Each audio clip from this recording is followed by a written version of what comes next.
Good morning. We'll start out today by reading from Scripture. And if it's okay with you, let's read today's Scripture out loud together. Would that be okay? Thank you. Our Scripture is from Deuteronomy chapter 6, verses 4 through 7. Let's read it. Hear, O Israel, the Lord our God, the Lord is one. Love the Lord your God with all your heart, with all your soul, with all your strength.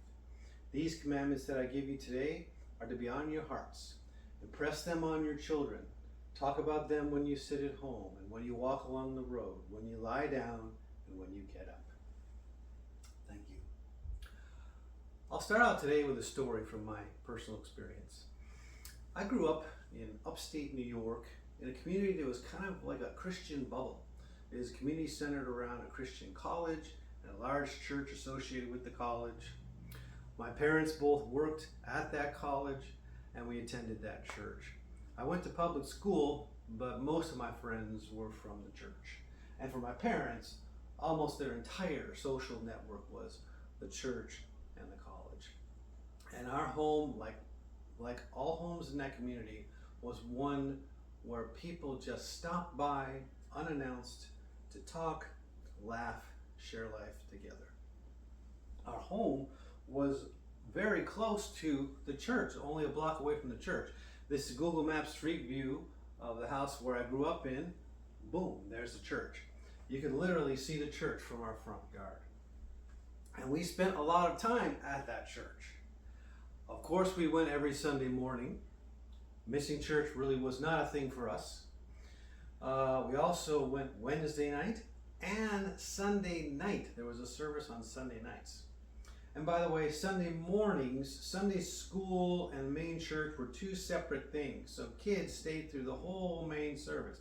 Not an easy thing for a restless young person like I was. So I got exposed to Christian teaching 4 times per week for the first 18 years of my life. Now you might be thinking, man, Carl, you must have absorbed so much good stuff from all that. And unfortunately, sadly, the honest answer is not really. Because you can probably guess why, I wasn't paying attention. I was interested in other things and I just didn't pay attention. But then I finished college, left that community, moved across the country. I got a job over here in Rancho Bernardo, and I entered the real world. And I discovered the real world was a little bit tough. People weren't as kind as that community where I had grown up in. And I missed that community. And slowly, the wheels finally started to turn in my mind, and I finally started thinking, maybe what made that community so great was all that Christian stuff. And I finally, in my 20s, started to embrace my faith. So I am one of those people Pastor Marcus is talking about. I am one of those people who returned to the faith. What brought me back was not facts and figures and theology. What brought me back was being exposed to a community that I saw as beautiful. And that's our premise for today. Our main idea today is we pass on faith to our young people by showing the beauty of it. Our faith is beautiful, and that's what we need to show our young people. I think if we look, you may be thinking to yourself, okay, great, how do we do that? Or you may be honestly thinking, Carl, beauty is not the first word I would think of with Christians, if I'm being honest. And I understand that. We will talk about those things this morning. If we look at our passage, I think we can see sort of a 3-step process for passing on faith. The second and third steps are going to involve some impressing and some talking. But before we do that, we need to start with ourselves. We need to make sure we're the type of people who our young people will want to talk to. And we do that by loving the Lord our God. So that is our point number one this morning. We can't pass on something that we don't have ourselves. So we need to love the Lord our God. Let's talk about that a little bit more from two dimensions. Let's talk about sort of the intensity of it and what that does to us when we love God. First of all, for the intensity, I certainly get the feeling when I read this that it's important. I get the feeling that it's setting a very high bar, right? I'm not going to break it down this morning, the difference between our heart and our soul and our strength, but all is pretty clear. This seems to me to be describing a situation where God is the primary focus of our lives. We didn't read the next two verses, but if we look at the next two verses, they're kind of fun. The next two verses say, tie them, these instructions, as symbols on your hands and bind them to your forehead. Tie them to your to the door frames of your houses and gates. Now, we in modern Protestantism, we don't interpret these verses literally. We interpret these verses symbolically. But as you may know, there are many traditions of Judaism where they still practice these things literally. They look like this. Inside the boxes on this young man's head and arm, and inside the marker on the door is tiny scrolls with today's verse written on them. So we don't do this. We don't practice it literally. But even symbolically, if we're supposed to carry this on our bodies, if we're supposed to think about it every time we walk in and out of our house, it's kind of a big deal. I know if I'm honest, there are times in my life where I sort of treat God as priority number 3. If there's nothing going on with my friends, if the Padres aren't on TV, then yeah, I'll slide in a little bit of God time. God is effectively sort of like priority number 3. I think, if we're honest, this is just not describing a God as priority number 3 situation. Would you agree with me? Okay, now the great news is when we do this, when we love the Lord our God with all our heart, soul, mind, and strength, He does something to us. He literally changes us. He transforms and renews us. What does that look like? Well, when Jesus was asked what's the most important thing to do, He gave a 2-part answer. First part, He quoted from today's verse. Then He gave a part 2. Love your neighbor as yourself. Again, a very high bar. We're not just loving our neighbor, we're loving our neighbor as much as we love ourselves. And it's not specified here, but neighbor means all neighbors, not just the ones that are easy. I submit to you, that is not natural. That is not natural. Human beings naturally tend to love themselves more than other people, and they, especially with neighbors who are different than us, we tend to be suspicious. So I think built into this commandment is the idea that our ability to do this comes from God. When we love God, He gives us the ability to love our neighbor as ourselves. It comes from Him. And then throughout the New Testament, there's a lot of color added to what living with God is like and how He changes us. A great summary of that is from Galatians, the fruits of the Spirit.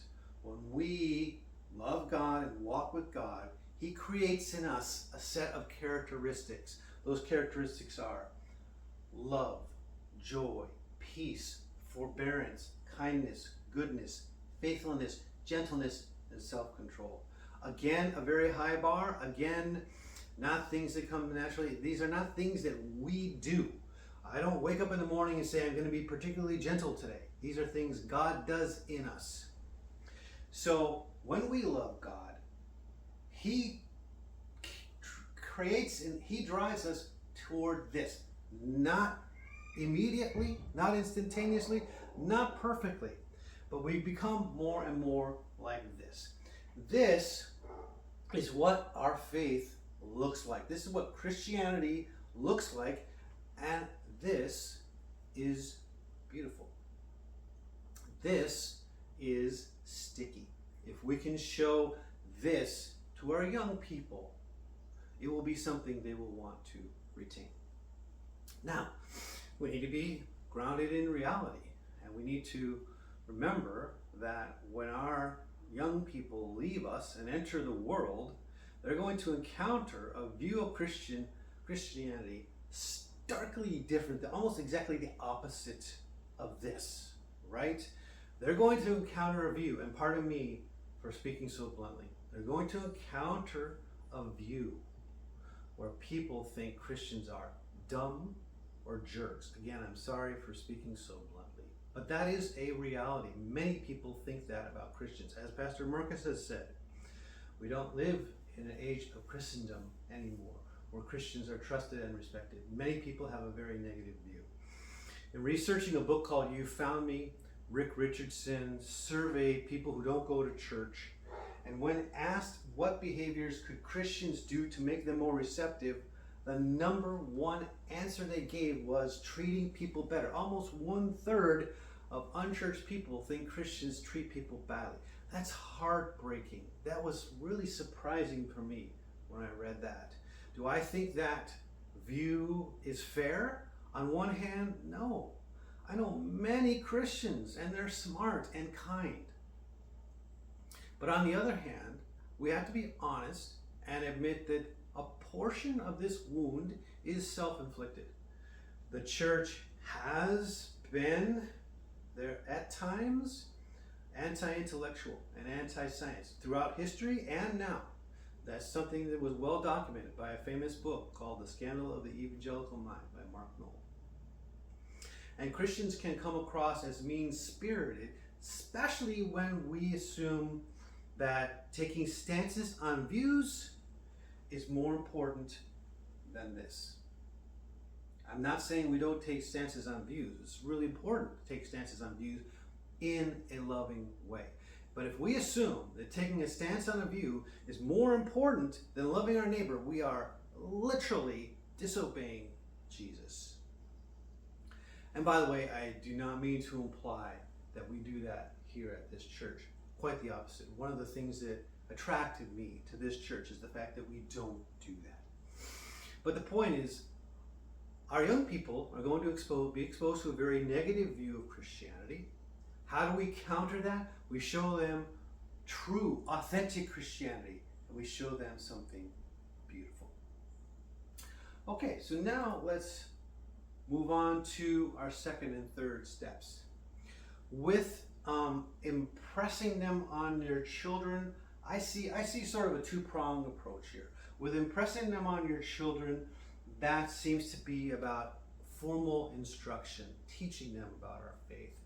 And talking with them is about being in relationship. So, point number 2, teach your children well. Impress this on your children. There are a lot of studies now that show that a person's worldview is formed at a surprisingly young age. Here's a paper from Andrews University, and there are others like it. A child's moral compass is fairly determined by the age of 9. And by the time a child is 13, their worldview is usually fully formed. That's surprising, isn't it? So if this is true, then while kids are this age, we need to teach them about our faith. If we're going to impress them, if we're going to leave an impression, we need to bring our A game.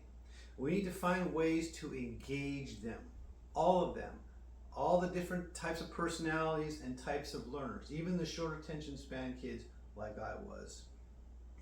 We need to teach our children well. We also need to make sure they understand the big picture. We need to paint a beautiful, accurate picture of our faith. Here's one structure for doing that, but from Christopher Wright, showing the whole biblical drama in 7 stages. We don't need to talk about this in detail. The point is, we need to make sure everything feeds into an overarching main story.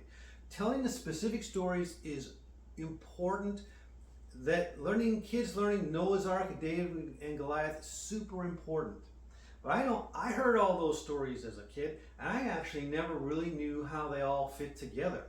We need to teach kids that the main character of every story is God. The main character is not Abraham or Joseph or Solomon. The main character, what it's about, is what God is doing. And God is at work in the world. Our faith is about a loving God who longs for a relationship with people and is working that out. We need to make sure all of our stories fit into that central story in a clear way so they understand the big picture. Believe it or not, it's possible for kids to spend years with us and never really understand our faith, never really understand the gospel. That we don't want to happen. We want to teach our children well. And finally, we need to be walking on the road together. We need to be in relationship with each other across generations. Let's read today's verse one more time and just picture the imagery of it. Talk about them when you sit at home, when you walk along the road, when you lie down, when you get up. That's quite lovely, isn't it? It's about being in relationship and just talking together all throughout the day. I am particularly fond of this verse. Now, let's talk for a second. Who is the audience for this verse? Who are these instructions for? Certainly, there's a parental feel here. Certainly, this is about parents and their particular children, for sure. Is it also about something more than that? Is it also an instruction to the group? Well, the beginning words of our passage were, "Hear, O Israel." They are our instruction to a group. And the word used for children in this passage is broad. It can mean sons and daughters. It can mean children in general. It's also sometimes just interpreted as people. The word for children is broad. I think in addition to being instructions to parents and their particular children, I think this is an instruction to all of us. All of us at church are to have relationships with all of our children. Now, to our older generations, you may be thinking, like I used to think, I don't know really how to talk to them, and I'm not sure they're interested in talking about faith. Well, believe it or not, the younger generations are very open to spiritual conversations. Here's a study from Barna Institute. Faith conversation is actually a point of deconnection for Gen Z. Gen Z is people ages like 10 to mid-20s. They have a deep longing for belonging, and faith conversation is a connecting point. Younger generations actually love to talk about faith. They're open to spiritual conversations. What should those conversations look like?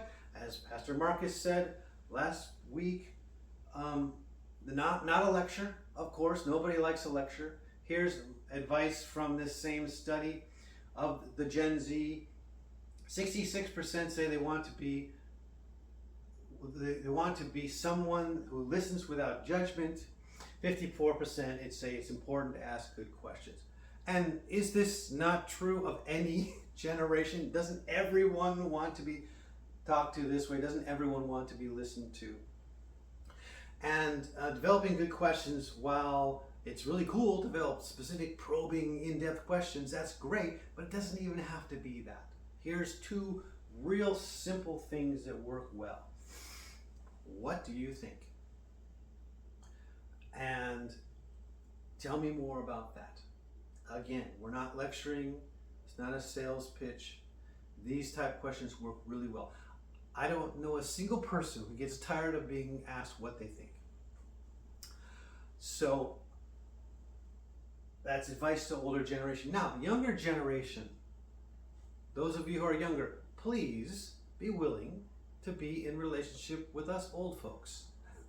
I know we are so different. It seems like we're so different. And we are. There are differences between generations and they're real.